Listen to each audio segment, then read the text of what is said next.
Hello and welcome all of you, and you're watching K Commerce Academy with me Kunal Singhal. In the series of class 12 business studies from the chapter of staffing, this is our 6th lecture video, and in today's video we'll be discussing the topic of selection in complete details with notes. As you all know that this chapter is having an approximate weightage of 6 to 8 marks in the board examination, and of which the meaning and importance of staffing, the process of staffing, and the recruitment as one of the aspect of staffing we had already discussed in the previous videos. And today we'll be discussing the topic of selection. Before starting today's video, you just have to answer me one question.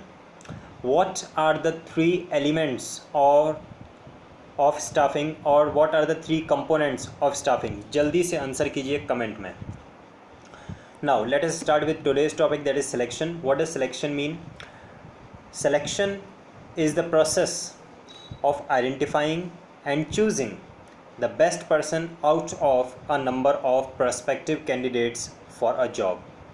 Recruitment के समय पे आपने जो vacant job positions थी उनके लिए candidates को ढूंढना स्टार्ट किया, सर्च करना स्टार्ट किया, एंड नाउ और out of the total number of applications what you have received, out of the total number of candidates that has applied for the post in your organisation, you will select the best candidate for the particular post, and that is known as selection. And now this selection function is also having a process. So what are the steps in the selection process? We are having total 8 steps in the selection process, and all the steps have to be studied by us today in detail. लेकिन आगे बढ़ने से पहले अगर आपने अभी तक मेरे चैनल को सब्सक्राइब नहीं किया तो सब्सक्राइब कर लीजिए, because this is the only channel which is providing you complete syllabus of accountancy, business studies and economics for 11th and class 12th in commerce. आपको किसी ट्यूशन पे जाने की ज़रूरत नहीं है अगर आप मेरे चैनल से डेली के वीडियोस देखते हैं और सेल्फ स्टडी साथ में करते जाते हैं तो, और कोई भी क्वेरी आती है तो आप मुझे मेल भी कर सकते हैं. Let us start with the first one, that is preliminary screening. तो इसको जो लिखा हुआ है यहाँ पे टेक्स्ट, वो तो आप वैसे भी स्क्रीनशॉट्स ले सकते हैं और नोट्स में नोट डाउन कर सकते हैं, अपने बोर्ड एग्जामिनेशन के लिए नोट्स के हिसाब से कॉपी में नोट डाउन कर सकते हैं.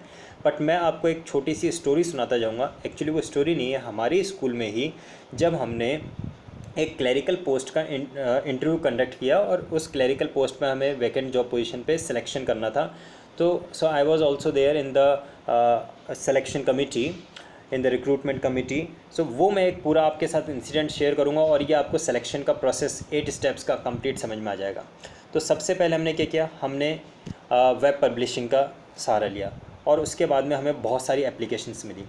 अब एक सिंगल पोस्ट थी और सिंगल पोस्ट के लिए एप्लीकेशंस हमें अप्रॉक्सीमेटली थी 25 to 28 एप्लीकेशंस हमें मिली, जिसमें से कुछ 5 to 7 अच्छा पोस्ट क्या थी, the clerical post, on which post the person was required to make accounts of the school. School के अकाउंट्स बनाने के लिए पर्सन की रिक्वायरमेंट थी. उन 28 एप्लीकेशंस में से 7 to 8 कैंडिडेट्स ऐसे थे जो साइंस बैकग्राउंड से थे, जिन्होंने बीटेक या इंजीनियरिंग किया हुआ था और वो साइंस बैकग्राउंड से थे. तो हमने उन एप्लीकेशंस को क्या किया, रिजेक्ट कर दिया, बिकॉज हमें जो पर्सन रिक्वायर्ड था वो अकाउंट्स बनाने के लिए ज़रूरत था. जो पर्सन साइंस बैकग्राउंड का है उसे तो अकाउंट्स बनाने आते नहीं होंगे, ऑब्वियस बात है. सो हमने उनको क्या किया, रिजेक्ट कर दिया उन एप्लीकेशंस को. And this is the first stage which is known as preliminary screening, at which application forms unqualified candidates are eliminated और रिजेक्टेड. और जब बाकी की जो एप्लीकेशंस हमारे पास बची, अप्रॉक्सीमेटली 15 to 16 एप्लीकेशंस जो बची थी, they were called for the selection test. Now in this test बहुत अलग अलग तरह के टेस्ट कंडक्ट करवाते हैं, क्योंकि हमारे यहाँ पे जो रिक्वायरमेंट थी क्या थी, क्लरिकल पोस्ट के लिए पर्सन की रिक्वायरमेंट थी, अकाउंट्स उसको बनाने थे और अकाउंट्स पे ऑब्वियसली कंप्यूटर पे भी बनाने थे. तो हमने उसके टेस्ट किस तरह से कंडक्ट किया, हमने उससे पर्सन से कंप्यूटर पे कुछ अकाउंट्स बनाने के लिए कहा, एक्सेल फाइल में उसको कुछ फार्मूलाज पुटअप करने के लिए कहा, यानी उसका हमने एक टेस्ट कंडक्ट किया, क्या इस पर्सन को कंप्यूटर पे वर्क करना आता है या नहीं आता है. साथ के साथ हमने उसको कोटेशन डिमांड करने के लिए एप्लीकेशंस लिखने के लिए कहा, और भी काफ़ी सारे उसका एक तरह का हमने प्रैक्टिकल टेस्ट कंडक्ट किया जिससे कि जिस पोस्ट के लिए हमें वो पर्सन की रिक्वायरमेंट है वो काम उसे आता है नहीं आता है, ये हमें प्रैक्टिकल नॉलेज मिल जाए। क्योंकि आजकल होता है क्या, सर्टिफिकेट्स तो सबके पास होते हैं, डिग्रीज सबके पास होती हैं, लेकिन काम लोगों को आता नहीं है, तो हमने उसके टेस्ट कंडक्ट किए। अब यहाँ जो सिलेक्शन टेस्ट कंडक्ट करने होते हैं, ये हमारे पास में कुछ अलग अलग तरह के टेस्ट हैं, उनको हम डिटेल में समझते हैं। First one is known as intelligence test, person की इंटेलिजेंस टेस्ट करने के लिए। So what this it is one of the important psychological tests which measures the level of intelligence or the intelligent quotient of candidate, and the most important thing examination में ये चीज़ पूछ लिया जाता है कि intelligence test क्यों conduct किया जाता है। it indicates a person's learning ability or the ability to make decisions and judgments, कि फ्यूचर में पर्सन का डिसीजन मेकिंग पावर कैसा होगा, जजमेंटल पावर कैसा होगा, वो किससे पता चलेगा, वो उसका IQ लेवल टेस्ट करके पता चलेगा। तो intelligence test is conducted. After that the second kind of test is aptitude test. Aptitude test is conducted to determine potential of an individual in learning new skills, नई skills को सीखने के लिए aptitude test. Trade test is conducted to determine the existing skills of an individual, जो person के अंदर already skills available है। अब हो सकता है आपके माइंड में कन्फ्यूजन आ रहा हो कि सर एप्टीट्यूड टेस्ट में भी स्किल्स आ गया और ट्रेड टेस्ट में भी आप स्किल्स ले रहे हैं, एप्टीट्यूड टेस्ट में भी स्किल्स और ट्रेड टेस्ट में भी स्किल्स हैं, तो क्या, तो कन्फ्यूज़ बिल्कुल भी नहीं होना है। देखिए, ट्रेड टेस्ट में हम पर्सन के अंदर ऑलरेडी कौन सी स्किल्स अवेलेबल हैं वो टेस्ट करते हैं, चेक करते हैं, और एप्टीट्यूड टेस्ट में ये चेक किया जाता है कि फ्यूचर में पर्सन की न्यू स्किल्स को एक्वायर करने की एबिलिटी कितनी है। पर्सन नई स्किल्स एक्वायर, ट्रेनिंग देंगे अगर हम उसको, तो वो नई स्किल्स एक्वायर कर पाएगा, डेवलप कर पाएगा या नहीं। तो ट्रेड टेस्ट में पुरानी नॉलेज टेस्ट होती है और एप्टीट्यूड टेस्ट में फ्यूचर की लर्निंग एबिलिटी टेस्ट होती है। इसके बाद नेक्स्ट टेस्ट आता है आपका personality test.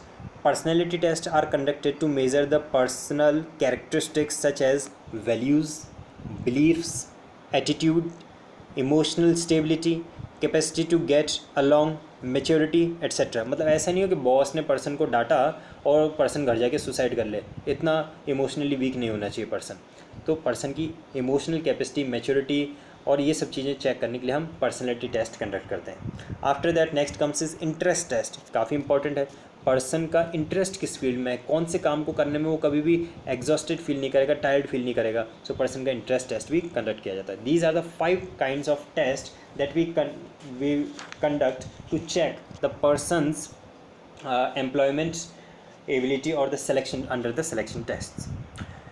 So out of this total 8 steps, first 2 तो हो गए हमारे, प्रिलिमिनरी स्क्रीनिंग हमने कर दिया, ठीक है। प्रिलिमिनरी स्क्रीनिंग में हम क्या करते हैं, कैंडिडेट्स की एप्लीकेशंस में से जो एप्लीकेशंस हमें अनएप्रोप्रिएट लगती हैं उनको रिजेक्ट कर देते हैं। देन सिलेक्शन टेस्ट में हम क्या करते हैं, पर्सन से प्रैक्टिकली वर्क करवा के देखते हैं कि जिस पोस्ट के लिए पर्सन ने अप्लाई किया है क्या उसको थोड़ी बहुत उस फील्ड की नॉलेज है भी या नहीं। इस तरह के हम written and practical test conduct करवाते हैं। सिंपल सी बात है, अगर मान लीजिए पियोन की पोस्ट के लिए इंटरव्यू होगा तो हम उससे पर्सन से पानी मंगवा के देख लेंगे कि पर्सन को अगर हम गेस्ट के सामने पानी लाने के लिए बोलें तो वो किस तरह से लेके आएगा, चाय बनाने के लिए लाने के लिए बोलें तो वो किस तरह से लेके आएगा, वो टेस्ट करवा देंगे। तो अलग अलग पोस्ट के लिए अलग अलग तरह के सिलेक्शन टेस्ट होते हैं। नेक्स्ट क्या आता है आपके पास में, employment interview. So come to the third stage in the selection process, that is all those applicants who qualify the test are called for an interview. Interview is a formal in-depth conversation conducted to evaluate the applicant's suitability for the job. तो मैं जैसे कि आपको बता रहा था मेरे school का एग्जाम्पल, तो पर्सन से हमने क्या किया, प्रिलिमिनरी स्क्रीनिंग के बाद में लोगों को बुलाया, कैंडिडेट्स को, उनसे हमने कुछ से एप्लीकेशंस लिखवाई कोटेशन डिमांड करने के लिए। हमने उनसे कंप्यूटर पे भी वर्क करवा के देखा, क्या उनको एक्सेल शीट्स में वर्क करना आता है नहीं आता है, वर्ड में उनकी टाइपिंग स्पीड कितनी है, उनको इंग्लिश पे कमांड कैसा है, उनके टेस्ट भी हमने कंडक्ट करके देखे, अकाउंट्स की नॉलेज कैसी है। अब इसके बाद में उनका एक इंटरव्यू कंडक्ट हमें करना था।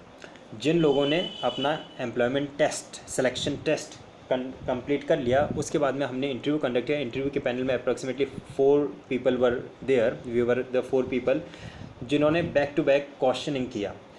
हर पर्सन ने अपने फील्ड से रिलेटेड, किसी ने उससे अकाउंट से रिलेटेड नॉलेज के बारे में पूछा, किसी ने उसको गवर्नमेंट पॉलिसीज़ के बारे में पूछा, हमने उसका इंटरव्यू कंडक्ट किया।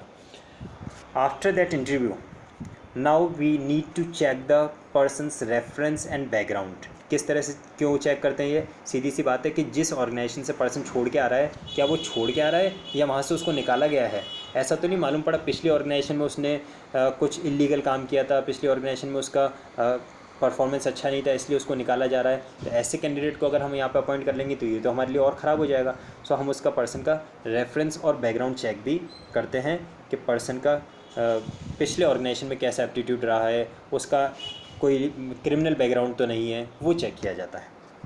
ये भी जब चेक हो जाता है तो हमें फाइनली डिसीजन लेना होता है, the selection decision, that out of the total number of available candidates who is the most appropriate person to be appointed for the particular post. ये सिलेक्शन डिसीजन लेने के बाद में और एक स्टेज आती है जिसको हम बोलते हैं मेडिकल एग्जामिनेशन। ऐसा नहीं होना चाहिए पर्सन को कोई ऐसी क्रॉनिक डिजीज़ हो जो आज आपने अपॉइंट किया और 3 महीने बाद पर्सन को जॉब से जॉब छोड़ दे पर्सन खुद ही, या फिर पर्सन की डेथ हो जाए। तो ठीक है, वैसे तो death is an uncertain situation जो कि आप कभी भी प्रेडिक्ट नहीं कर सकते। 3 महीने छोड़िए, आप 3 दिन में भी कुछ भी हो सकता है। But ultimately at least person healthy होना चाहिए।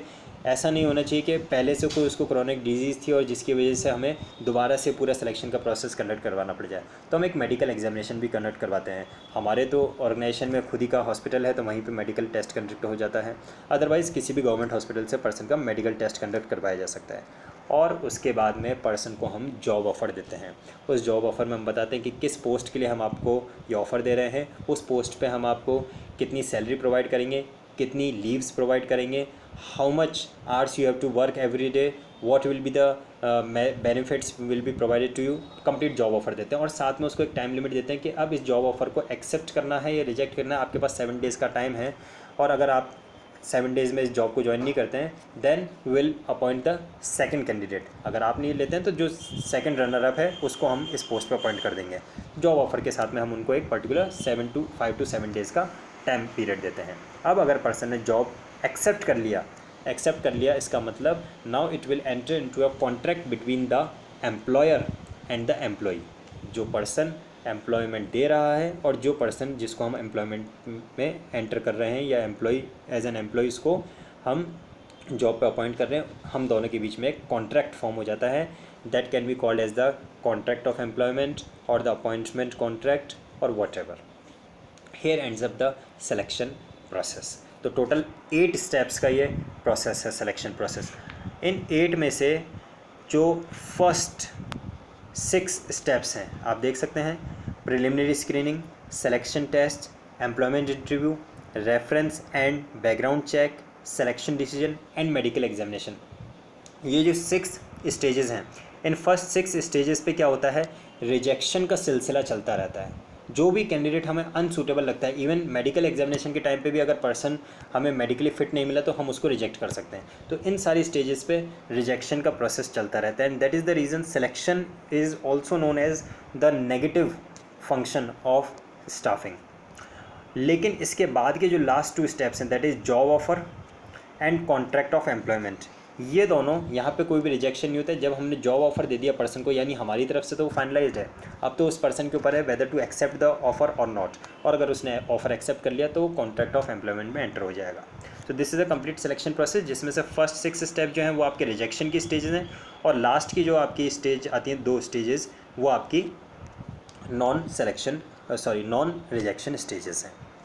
सो आई होप आप लोगों को पूरा प्रोसेस ऑफ सिलेक्शन अच्छे से समझ में आया होगा। Next topic will be on training and development. अगर आप लोगों को वीडियो अच्छा लगा है तो इसे अपने फ्रेंड्स के साथ में शेयर करें, व्हाट्सएप ग्रुप्स में शेयर करें और नेक्स्ट वीडियो के लिए चैनल को सब्सक्राइब करें। Thank you.